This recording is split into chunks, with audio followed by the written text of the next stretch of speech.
Hi, this is Gurasi Singh, and you're listening to my Thick Accent podcast.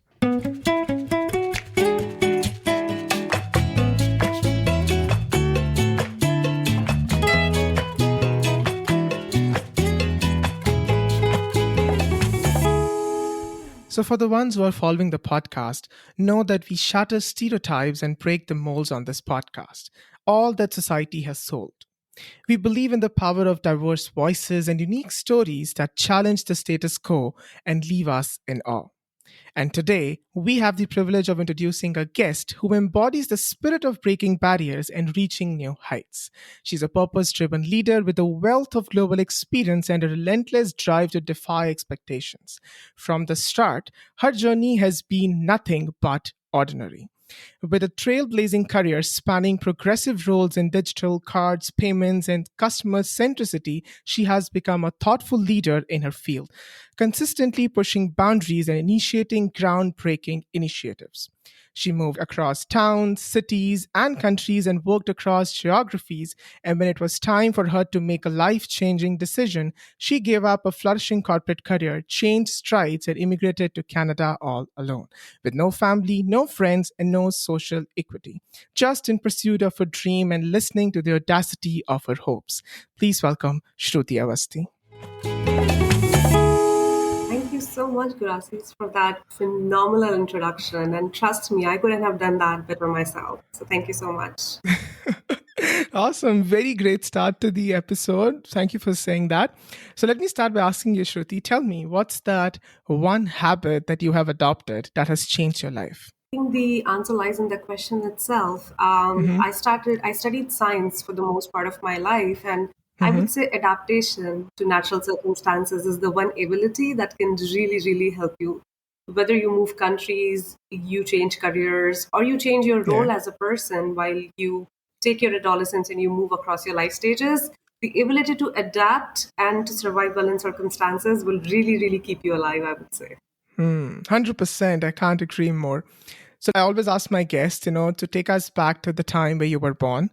You also tell us a little bit about your formative years and what the focus was on growing up. And also, when was the first time you heard about Canada? Amazing. Yes. So I come from a quintessential middle class family, born and brought up in the northern part of India, from a very small city. Well, not that small. It's the capital of Uttar Pradesh called Lucknow. Okay. The good thing about my upbringing was that both of my parents were working, both of my parents were highly educated and highly revered for the social work that they were doing in their communities and the intellectual Mm-hmm. splendor that they had.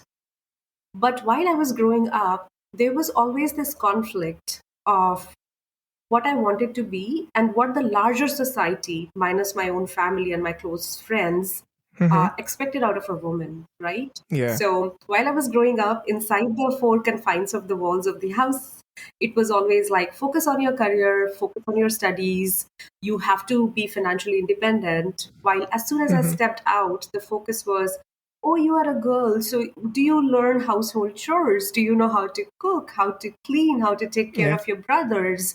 And I thought that while I was growing up, there was this inner voice that always used to tell me it is good to be playing the supportive character in a lot of stories for people that are around you, but Yeah. you are the main character of the story of your life. So you should Absolutely. be able to pursue things that are meaningful for you. And I think I was very fortunate again to be born to parents who never saw me as a girl child. They just saw me as a child full of potential. Mm-hmm. And the way we were raised, like all three of us have two younger siblings as well, was you are uniquely you, pursue whatever makes sense for you, and be a good human being. I think that was the basic foundation for everything that was done and taught in our house. Mm-hmm.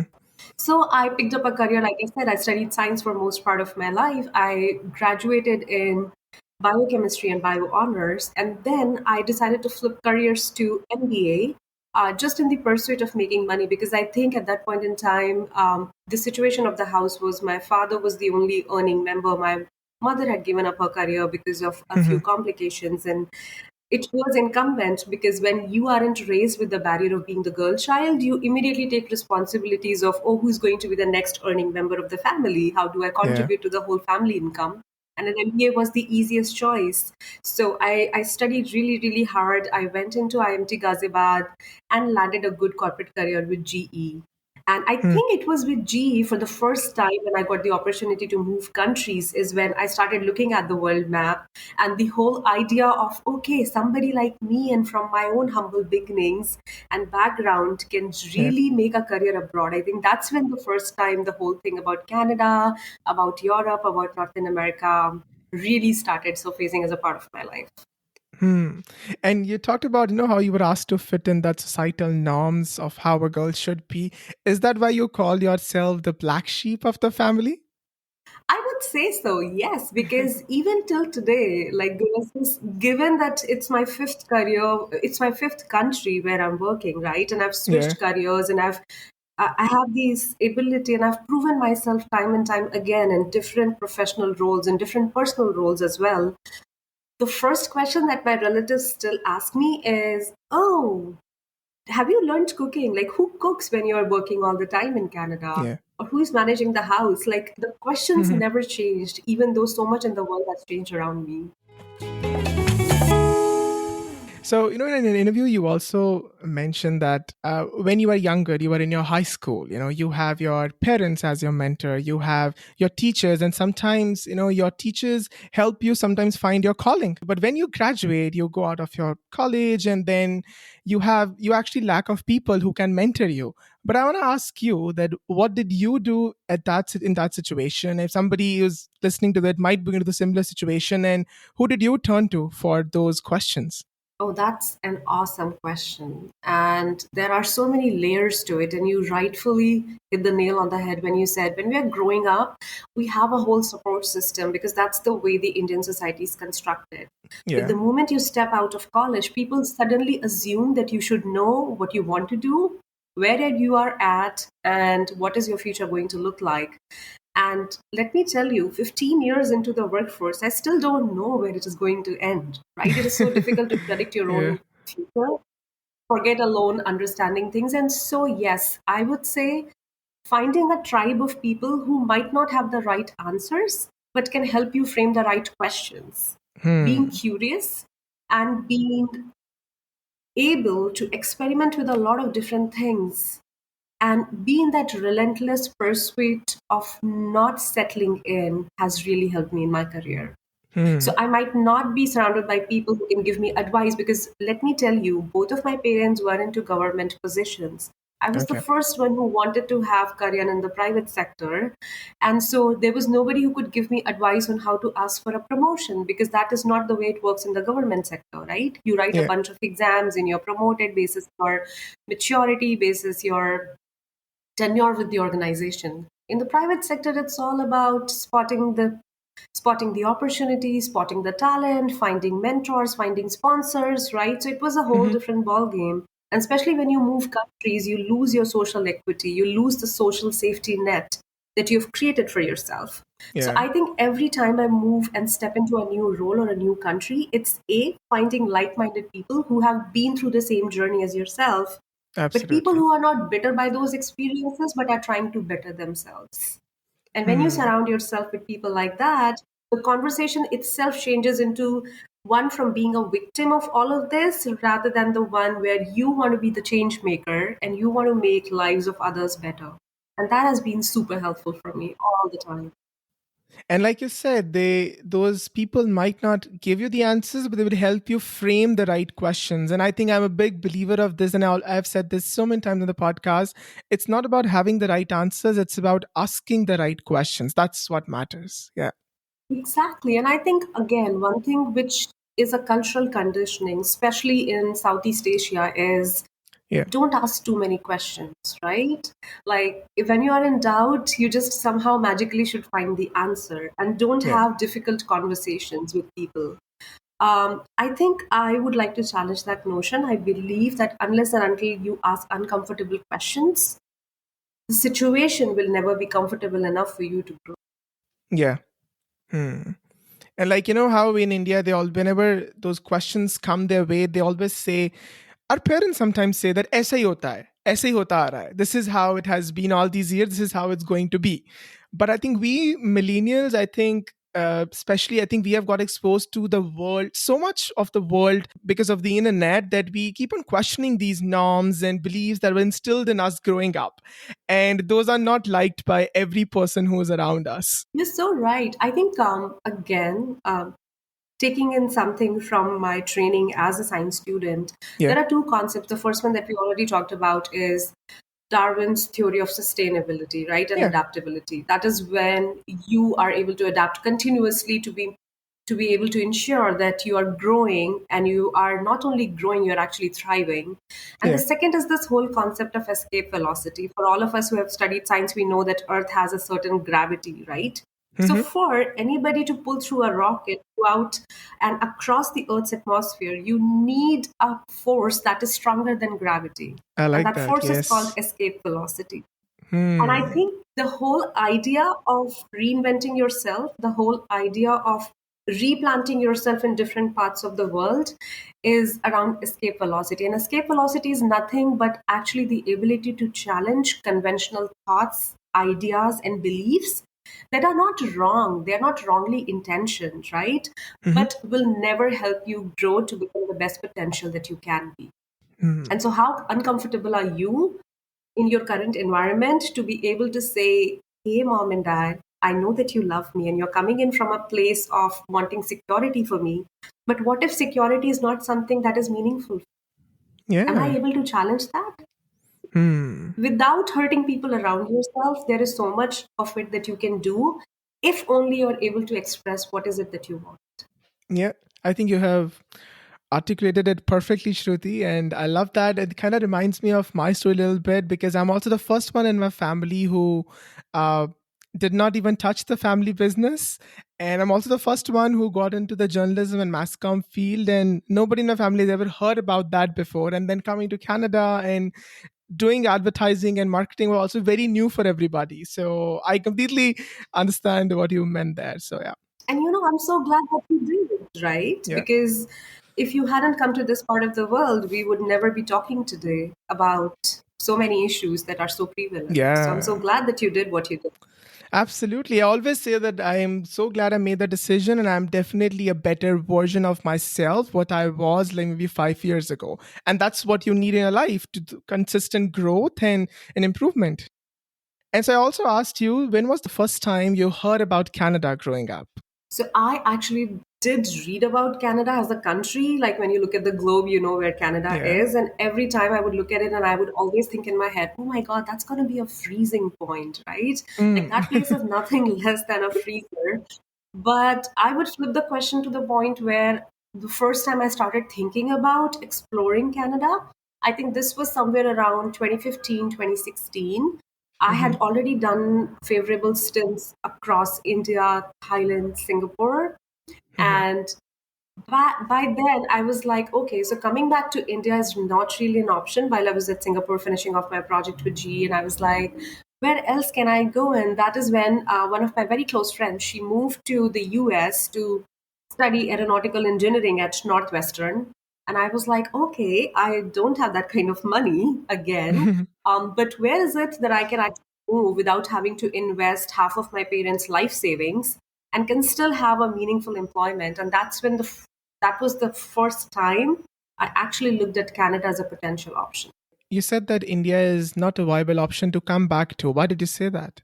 Oh, I know I'm going to get so much flack for saying that, but honestly, it's not only the work culture. Like the work culture is definitely different in that part of the world, and rightfully so, because of the different constraints that we are operating in, right? It's not that regulated. There's a large Yeah. population that we need to cater to. It's a huge market, unlike Canada, right? So not only the work culture, but the whole idea of commuting 2 hours to and fro to the work. Hmm. So even if you work for 7 hours, you're still actually working for the next 3 hours because you're commuting to and off from the work. So you're never really off the hook. The whole Hmm. thing about the pollution, the air quality, right? Hmm. I don't know if you have ever felt going back from here to there. I really, really get scared even crossing a one way street in India now on foot. I cannot do Hmm. that. I need somebody to hold my hand to make sure that they look both ways while I cross my street. And there are very small things like that. Like, I don't want to be nitpicky. There are so many good things about India, and Of everybody that course, I yeah. love dearly in my life still lives there. I would still visit it, but given an option, why would you not choose to be at a place that gives you better infrastructure, better work life balance, better Yeah. quality of life and standard Hmm. when you have a choice? Yeah. Okay. So, how long did it take you to come to Canada? How was the process for you like? To be very candid, it took me from the day I finished my application to the day I actually got stamped for my landing here. It was Yeah. straight 5 months. And I Oh, wow. never could imagine because I was not mentally prepared for it to be this fast and efficient, right? So I did a Mm. soft landing in 2017, but the first time I actually packed my bags and sold off everything in my apartment in Mumbai was in 2018. So, but you landed in Canada in 2020 November. Yes, so I did a bunch of short landings. Like in 2018, I came here for like 2 months, Okay. understood the Okay. culture, made some Hmm. connections, went back. Because again, like I said, I was not mentally prepared completely to be uprooting again and to come here with packed bag and baggage. So, when you finally landed in November 2020, tell me about your first day. What was going on in your mind? Oh my God. It was not the best timing in the world to come to Canada in November 2020, in Yeah. the middle of a global pandemic where people are not going to their offices.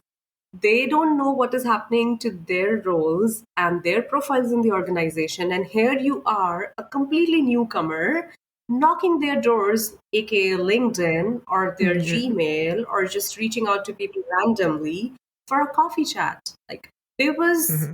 a 10% response rate to all of my invitations for an informational interview. And I think the biggest challenges that I faced after coming here were not something that I experienced in 2017 when I was here for a 7 day visit, not in 2018 when I was there for a 2 month visit, because Hmm. at that time I was really trying to understand, okay, what's the culture? I was traveling across, right? But Hmm. November 2020, I packed my bags and baggage from Dubai. I moved here for good, and I was like, this is my do and die, Christopher Columbus moment, right? And that's when it hit me so hard, Gurasis, that it is extremely difficult for any newcomer to get their foot in the door. Hmm. And I still get very emotional talking about it, but for the benefit of everybody who's listening, I do want to tell them that if your global experience is invalidated, you're not alone. If Hmm. they tell you that you're overqualified and you feel inadequate, you are not alone. If they get really intrusive and ask you, are you here for good? Are you going to stay in Canada? You are not alone. And then, Hmm. last but not the least, and the most unfortunate part, if they question your identity and tell you to anglicize your name or to do anything with your resume, you are not alone. I've Yeah. gone through the 4 phases of identity crisis that I just mentioned. And as sad as it is for us to be talking about it in 2023, it does Hmm. exist. But also, what exists is a way to counter attack that, and a Hmm. way for you to prove to everybody else, including yourself, that all of these bottlenecks are not going to hold you back. Hmm. You listening, you saying all this, Shruti, it reminds me of that poem that you wrote, which was called, Yes, I'm an Immigrant. And I would like to read an excerpt from it for my listeners. And it started with, Yes, I'm an immigrant, a person of color. Oh, you don't have to remind me through your demeanor.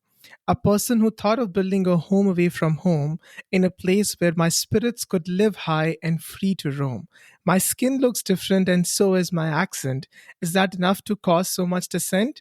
And then you ended by saying that all that we ask in return is not love, that would be good, but kindness and compassion, because even though I may look different, I have similar dreams, fears, and passion.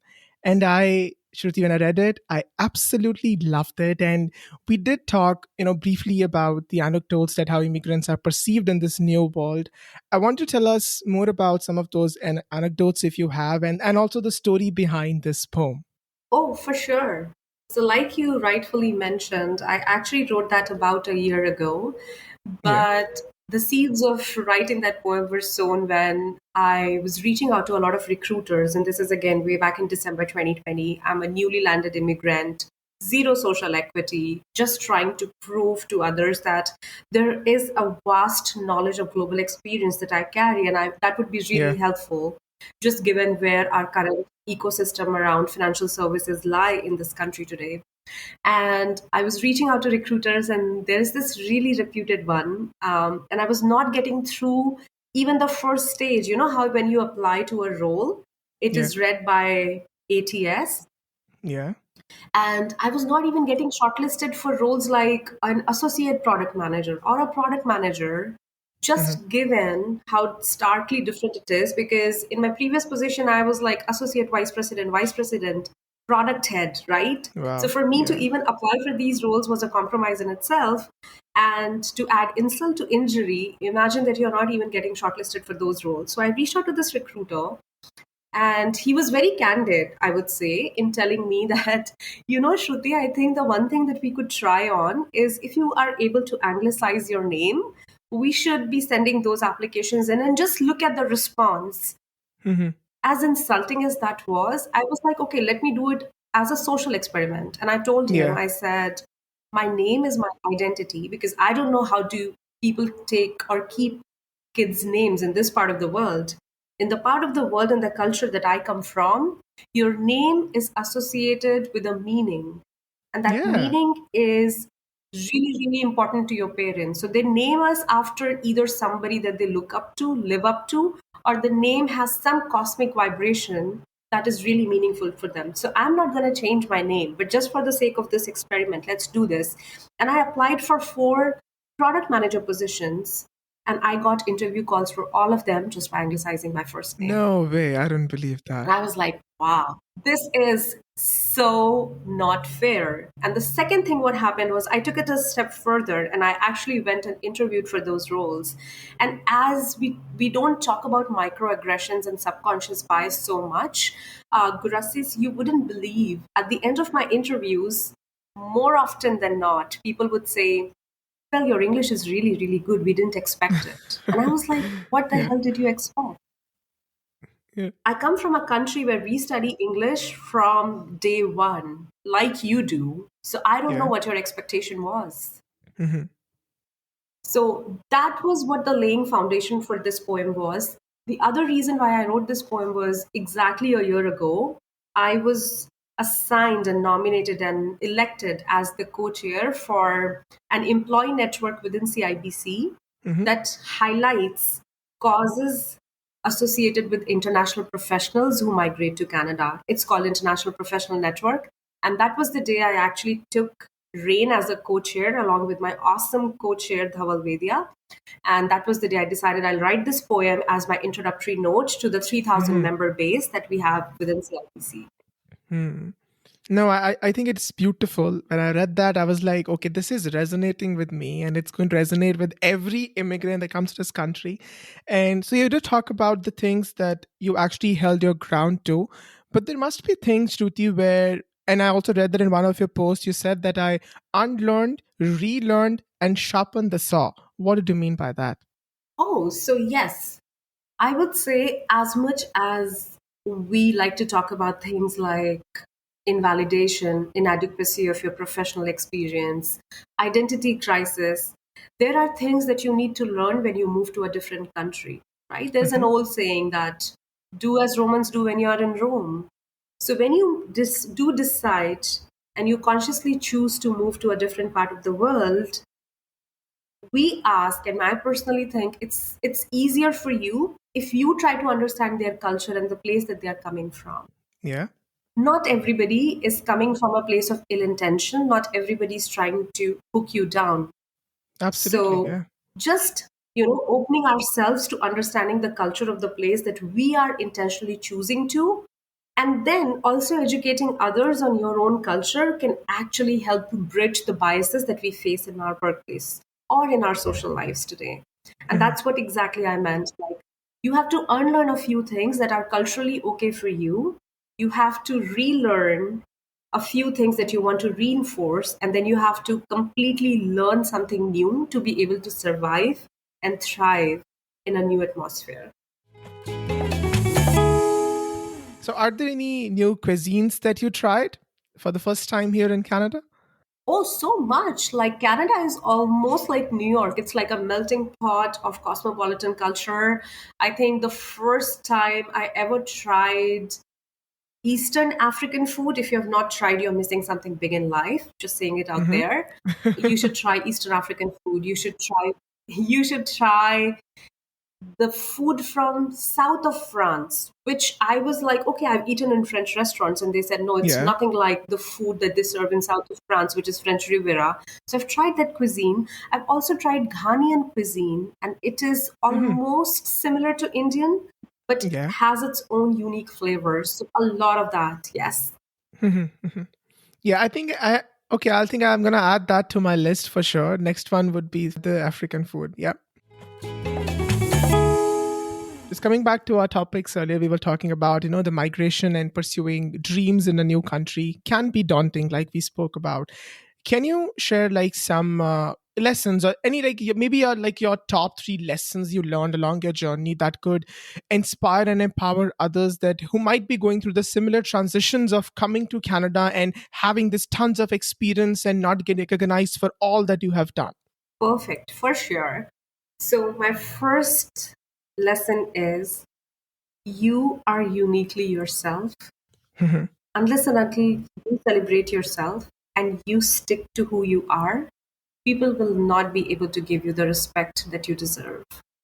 Yeah. So create an atmosphere where you can celebrate who you are and what you bring to the table. Never let anybody underestimate the value. So, Mhm. and this I'm saying with context when you apply for different jobs, right? Because migration is hard. What is harder is to prove yourself to a whole new set of people. Yeah. So, there might be people who would tell you you're not good enough, but you don't have to take every single opinion. It's a sea out there, and a single wave should not change the conviction that you hold within yourself. 100%. Point number Yeah. one. Then, second lesson that I have learned a very, very hard way is people are people, and people are emotional, and people need and love stories. If you're Mhm. able to connect the dots, if you're able to find one resonation point with everybody that you meet, soon you will be able to create your social equity in no time. And with social equity comes the psychological safety that you are being taken care of. There are people to have your back. There are people who will motivate you. There are people who are there to sponsor you, right? But Mhm. all that it requires is for you to resonate with others. And sometimes, Gurasis, I have faced this as I mentor a lot of people as well. Yeah. As much as interested you in sharing your own story with the world, please be open and be a good listener when somebody else is sharing their story with you. Hmm. Because if you cannot be a good listener, you will not be in a position to create that bridge between the two people. Mhm. And it's all about connections, it's all about relationships, it's all about who do you know? Because as they say in this part of the world, your network is your net worth. And Absolutely. that Yeah. is absolutely true. Mhm. And I think the third point is more coming in from a philosophical lens is Sure.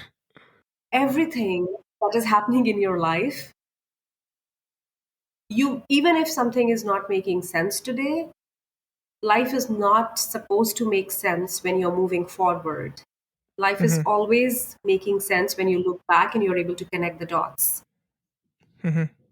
So believe in the power of the universe, believe in whatsoever higher power you believe in, and always believe the fact that whatever is happening today, as difficult as it is going to give you either enormous growth in your life, or Mhm. it is going to expand your perspective, or it is going to help somebody else that you don't think of today. Hmm. And every experience, if you're able to just absorb it with a lot of gratitude, I think your life becomes much more better.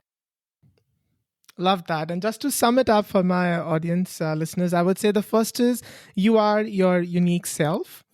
And the second is tell your story and listen to the others as well. And third, of course, everything that happens in your life is preparing you for something bigger. And just keep moving on, and things will fall in place for sure. That's absolutely beautiful. Thank you. Okay, so Shruti, you did talk about mentorship. So throughout your journey, Shruti, I've noticed that wherever I have read, I noticed that mentorship has played a major role in your life, where you have been on the both sides of the spectrum. You have been a mentee, and now you are a mentor for Skills for Change. You are also the peer mentor for Toronto Region Immigrant Employment Council. Tell us about all those roles that you do now.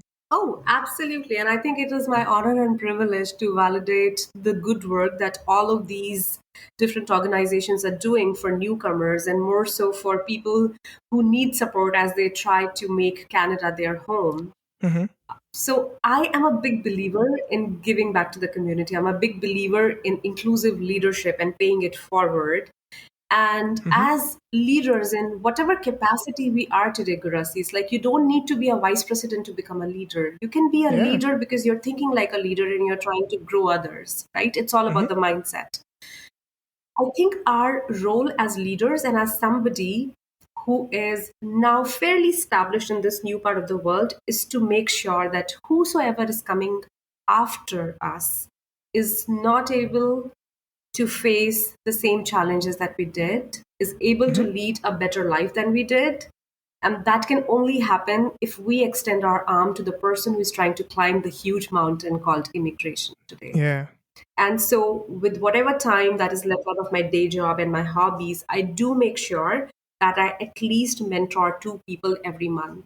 And Mm-hmm. that was the reason I became the co chair within CIBC for IPN. That is the reason I am right now mentoring three people Mm-hmm. under myself. There is a person from Triac, there's a person from Ascent Canada, and I'm also mentoring somebody that I just met out of a social connection. And there is a beauty when you are trying to give back, and with whatever your effort is, there is an impact to the life of somebody else. Yeah. Like, I just cannot describe to you the joy that you see in somebody's life when they come back to you and they say, oh, that advice that you gave me, or that connection that you made, or that email Mm-hmm. that you wrote sponsoring me has really made a huge difference in my life. And like I said earlier, your network is going to be your psychological safety. So the Hmm. more you can give back, the more voices you're creating who would be in your favor. Come a situation you require that. Hmm. No, for sure. I think those all the people that you are mentoring right now, I'm sure they are in great hands, and they're gonna come out even more empowered and more strong and equipped with information to tackle the things that come their way. But I think, Shruti, I feel like I am also like coming at a stage in my career where I'm soon to be a mentor in my professional work as well. And I would like to know more about this one line you said, that mentoring is my soul food. And contrary to what one might think, I end up learning more than my mentees. Please expand on that. Yes, I think, again, this is a constricted worldview that when I am mentoring somebody, they are at the receiving end and I'm at the giving end. I think in Yeah. my journey so far, I have learned far more from my mentees than I've been ever able to contribute. And I say this very, very humbly because when you talk to them and you are trying to listen to their stories and the challenges that they have faced and how they are trying to overcome it, there is a power in how resilience works for people.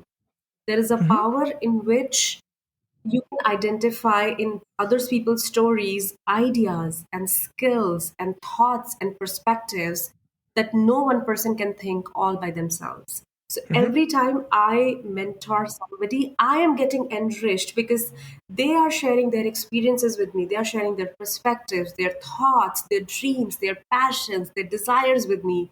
And that is fuel enough for me to go out in the world and actually create a difference, not only in my day job, but in my community, in my social Hmm. interactions, because that is just the power of good vibe and good energy that you surround yourself with. I'm also curious to know about story behind your banner image, on your LinkedIn, which is the flames in the background and the text on it says, "Follow your dreams. They know the way." Tell us about that. Oh my God, I you have done your bit of research. I have to give it to you. Uh, I have good sources, well, oh, for sure, for sure.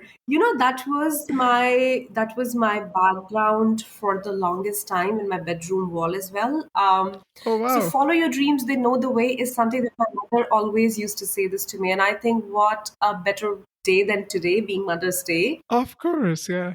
to pay a special tribute to the most important and influential person in my life. So Hmm. my mother, like I told you earlier, that I was brought up during a time where not many women were given the option to study in a hostel. Not many options were given the choice to decide where their career has to be. Not many women were given the choice of moving countries without being married, because it's usually like, get married, let your husband take you wherever he wants to. Like, it's never the woman's decision. Hmm. So this is something that my mother used to constantly tell me. She was like, follow your dreams. And I was like, but mom, I don't have all the answers. Like, I can dream about anything, right? Like, Yeah. given all the ammunition that you've given me, but I don't know where am I going to land. And she said, why are you worried about the landing? Hmm. Why are you so much worried about the destination? Just enjoy the journey and you will land exactly where you're supposed to land. Hmm. And that's the whole story. And I found this quote on online as well, which is like, follow your dreams, they know the way. Because we stop ourselves from taking the first step as people, because we are not sure where that 100th step is going to land, right? But Yeah. I say, take the first step, the second step, take the third one, and you will land exactly where you were meant to land. Hmm. Yeah. And so there is no fear in pursuing your dreams, because there is a higher power. Like, again, this could get really philosophical, but I believe that there's a higher power that is Of course, yeah. nurturing, protective, and loving, and will ensure that if you are doing enough good, you will be taken care of. So don't worry about, should I take this first step? Should I reach out to this person for my job interview? Just believe in yourself, believe in your dreams, because the whole reason why you're even thinking of an idea, you're even thinking of doing something, is that there is an external force, a very loving force, which wants you to do that, right? Like, dreams are creations of your own subconscious mind. So if you're dreaming about something, please do it. And more often than not, you'll be thankful that you took the first step. So follow your dreams. They definitely, most definitely know the way. Okay, Shruti, so let's pivot towards your role at CIBC. Tell us about your role there, and are there any certain programs or benefits for the newcomers that are coming to Canada? For sure. So at CIBC, you already mentioned my job title.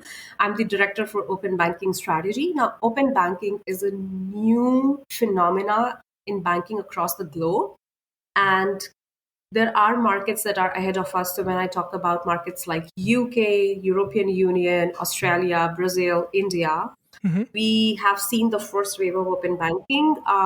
And what it basically means is giving the power back in the hands of the consumer. So as a consumer, I would be able to share my financial data with Hmm. any third party application without using my credentials.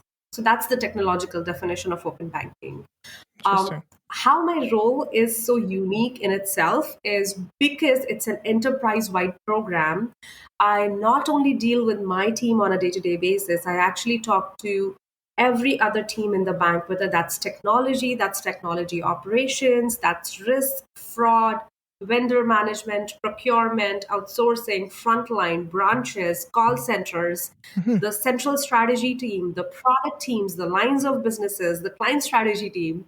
Hmm. And I Hmm. think this comes across while I talk is I really, really love meeting people. I love listening to their perspectives. So the role is really exciting because I get to talk to all of these different teams within CIBC, and together we are trying to figure out what is the best foot forward, because it's definitely a new thing. So being at the cusp of technology, customer experience, and innovation is something that really fuels me as a professional, and I couldn't have asked for a better role to play. Now, the way CIBC is trying to empower its communities is A, by way of having these employee networks. We have 10 active employee networks today. Hmm. IPN is one of them that I've already mentioned, and we have more than 3,000 members and increasing. And there's a lot of activity, events, and initiatives that we do for our CIBC employees. Like we do a lot of executive mentoring sessions and speed mentoring sessions. We do networking coffee chats where we call senior leadership and we Hmm. allow our members to have a conversation with them about the most pressing issues. We also have lunch and learns. We have Hmm. trainings. We have recently launched a national mentorship program, and where we got an overwhelming response. Like 900 people have signed up to be mentors and mentees within the Wow. organization, right? Because I would say to be at any place in your life, you need a coach and a mentor and a sponsor. Like the trio, the golden triangle will take you to places. The coach will help you hone skills in your current job. The mentor will prepare you for the next step in your life. And the sponsor will actually get you there. Hmm. So at IPN and across the IBC, I think all of these three pillars are strongly supported. This sounds very fascinating, but I have another question. Like, since you perform all these events and you're part of all these, you are the director there, and you being in that role, can you tell me that how embracing the diverse perspectives and breaking those traditional molds has positively impacted the organization? Not only this one, maybe the previous ones also that you have worked with. Yes, for sure. I mean, like I said, if there's a table and you have diverse voices, you have Hmm. different perspectives coming out, right? And so when we think about a business problem in business context, sometimes our vision gets very myopic and Yeah. very concentric, right? Hmm. So the more voices you have, the more different solutions you're thinking about. And I love this word called brainstorming. We Yeah. try to create that space where you are able to defend your idea. And I think the power lies in the idea having the merit. So if your idea has the merit, no matter where it comes from, which different part of the business or different business unit, Hmm. we should be able to act on the idea. So the whole conversation around why should organizations be more diverse, A, Hmm. if you only had Canadians in all the Canadian organizations, not everybody is well read and well informed, so you wouldn't know what's happening across the globe. Hmm. And because consumer behaviors are changing very, very rapidly, and there is this new influx of technology and AI and machine learning, there is an increasingly amount of chance that somebody in other part of the world has already solved the problem that you are trying to solve. And then why reinvent the wheel? Hmm. Like, why Yeah. can't you just derive the best practices from other parts of the world or other communities and just try and replicate them, of course, in your own personal context, right? And Hmm. so that's where diversity of teams, having different voices, letting people share their thoughts without fearing retaliation or silent abjection is really, really important. Absolutely. And I think it also happens in terms of understanding the pain points, right? Like, as an immigrant, you can understand the pain points of somebody coming from a certain culture or understanding the pain points of people from the marginalized communities, which might not be understandable by Canadians. So that's exactly, I feel like, you are promoting it, and kudos to you, more power to you. And I feel more, I hope that, of course, things are changing, but I feel like there's still a long way to go. But I hope more and more organizations welcome the diverse groups into the organizations, and I think it's going to benefit them for sure. If they really think the bigger picture, it's going to help them bring out the perspectives which they have never ever thought about before. Well, I'm so glad you mentioned that because as an individual and as a business professional as well, when you look at Canada, right, as a country, Yeah. the whole country right now is predicated on immigration. Hmm. You need immigrants to bring certain skill sets which are lacking in our economy today, right? Yeah. So, for a country like Canada, I think diversity of thought and action becomes even more imminent because your demographic is changing very, very rapidly. Every Absolutely. year, you're adding hundreds and thousands of immigrants into the mix.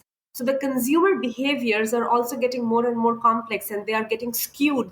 You don't see the normal distribution curve when you talk about consumer behaviors in heat maps today, because guess what? Now it is not 99% Canadian. Now it is 70% Canadian and 30% immigrants. And Yeah. the mix is going to change even more rapidly in the coming years. So, unless and until you have representation from underrepresented communities, unless and until you have representation from immigrant communities, unless and until you have representation from diverse voices, what you would be lacking is a really holistic picture of your own demography, your own psychography, and your own consumers.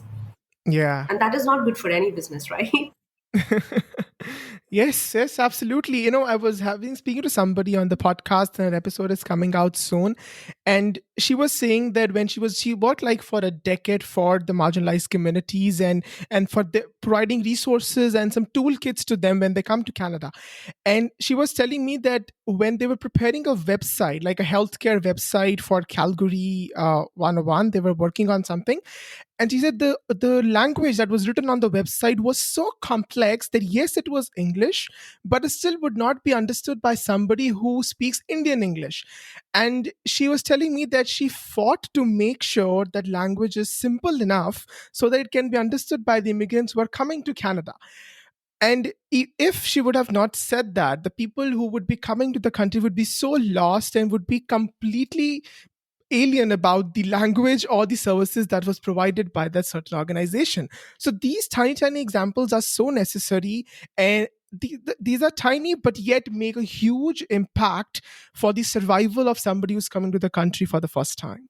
Oh, for sure. So I would like to highlight. So Kraft Foods did a really, really cool campaign, I think 2 months ago, where at every Kraft Foods peanut butter packaging, they actually wrote in the vernacular languages of different nationalities. Oh, wow. And I thought that was so empowering and so different, right? Because that just gives me that you, as a service provider or a product or a service provider, you are thinking about the communities that you're serving. You're thinking about the Yeah. consumers and their diverse backgrounds. And you're not only understanding us, you're all, in a way, celebrating us, right? Yeah. Absolutely. I love that. I would love to look into those campaigns. I would love to see the Crafts Foods ones for sure. Thank you for sharing that. So, Shruti, you are also an advocate for women's empowerment, and you have been involved in various initiatives and organizations that support women's advancement. So, I would like you to share some of the impactful work you have done. Obviously, you already mentioned, while co leading the International Professionals Network at CIBC, but you're also being a council member of the WICI, which stands for the Women's Indian Chamber of Commerce and Industry India Business Council. Tell us about that. Yeah, for sure. So my foray into the whole women empowerment, like I mentioned, started way back when I was a child. I think it helps to be raised by a mother who's very strong and independent herself, because then you Hmm. grow up to be a strong and independent female with a voice of your own and Yeah. an identity that is not seeking validation from somebody else. So I actually started something called Women in Workforce. It's a Facebook community way back in 2013. We still have 1,500 very active members, Hmm. and this was while I was in India. And the whole purpose of that particular Facebook page back then and the community back then was to provide some tools and resources and hard data when it comes to negotiating your job title or your job role at work. And what are some things around financial literacy and financial empowerment, some small things that you can do to make sure that you save for a rainy day. So my Hmm. journey into women empowerment and talking about roles of women in Yeah. organizations started way back, like I would say 10 years ago today. And I'm completely dating myself, but that's fine. It's for a good cause. Here in Canada, what I've seen is, and the number doesn't surprise me at all, we don't have many female CEOs Hmm. in Canada. Forget female CEOs, most of the positions of power in our political environment is also headed by men. And that behooves the question is, if most of the money is in the hands of men, who is listening to the voices of the women, right? Hmm. Because we hear voices where the money is. So women might be the end customer. They make a lot of purchasing decisions, Mm-hmm. but are they the end consumer for a lot of our products and services? So, to counter that, Wiki was formed way back in 2015 as an international organization, and I'm very, very proud to be a part of not only its India chapter, I've just recently joined the Canadian chapter as well, where we Mm-hmm. talk about four pillars within the organization. One is banking and credit, because women opening their bank account and owning their own credit card and owning their own financial security is Mm-hmm. something that doesn't come easily to most women across the globe.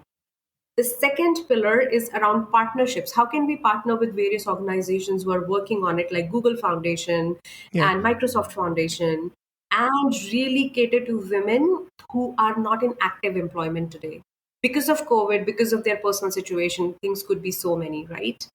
The Mm-hmm. third pillar of those organization talks about equity. And when we talk about equity, it's not only equity in representation, it's also equity in pay. Mm-hmm. Now, you would be surprised to see, Guras, that even in 2023, Yeah. women are consistently paid 13% to 25% less than their male counterparts, depending on the role, across the globe. So, for every $1 that a man makes for the same hours of work and for the same position, a woman starts by making 75 cents to 67 cents. So I think pay parity is a huge issue. And so in my own individual capacity, I do all of this volunteering to make sure that our voices are heard. And there are foundations who now are signing pay parity contracts with their volunteering organization and are trying to make their corporate organizations committed to that. Apart from that, I also do networking circles. So I'm a networking circle leader within CIBC's Women Network as well. And we have some very active members.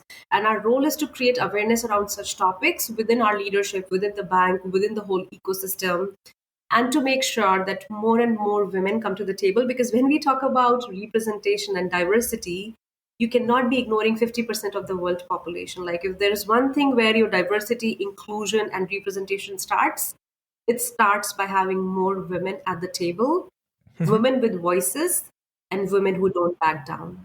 Yeah. And I think not only having women on the table, also having women at the decision making process.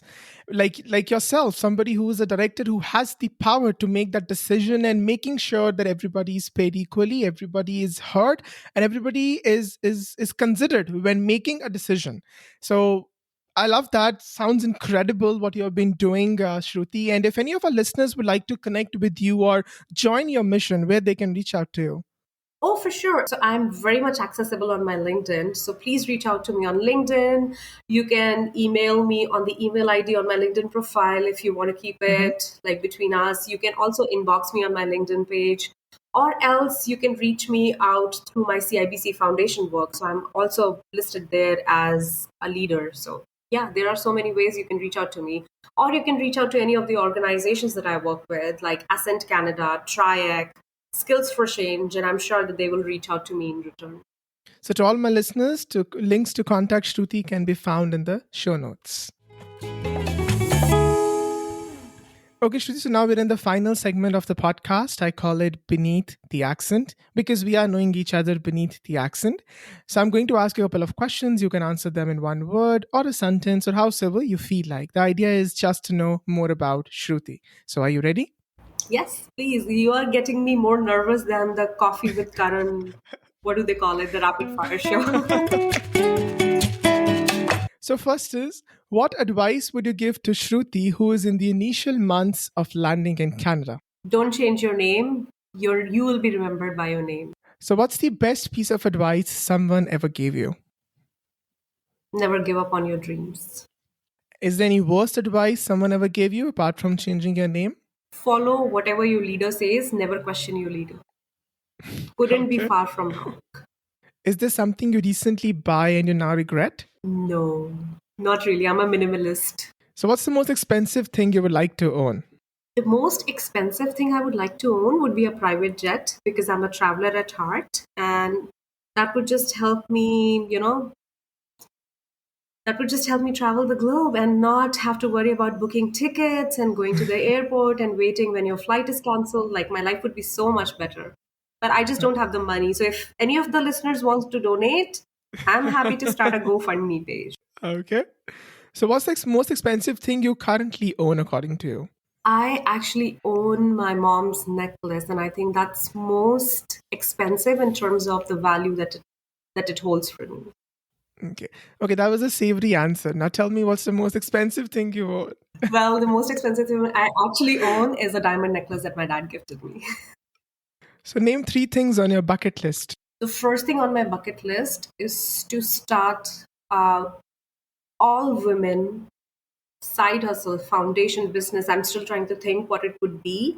The second thing on my bucket list is to take 6 months off and just travel across the globe, visit some places that I've not been to.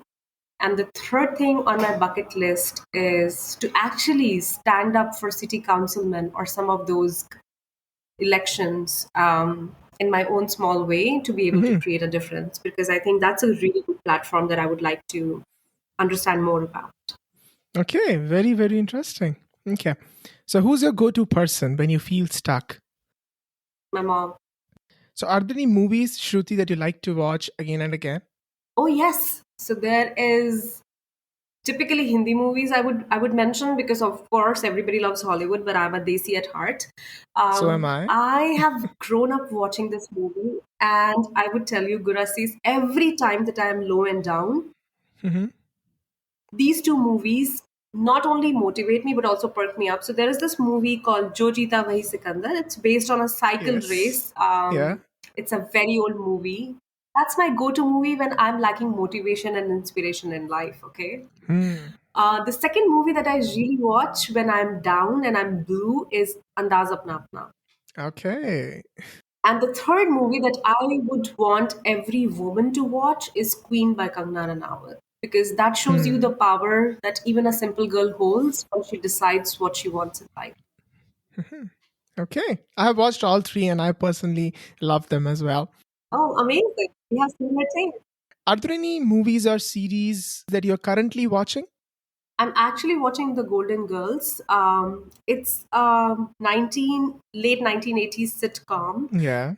about 3 women who are in their late 50s, and all 3 of them are single by circumstances, and how they are trying to still live every day to the fullest by introducing humor and compassion and passion in their lives.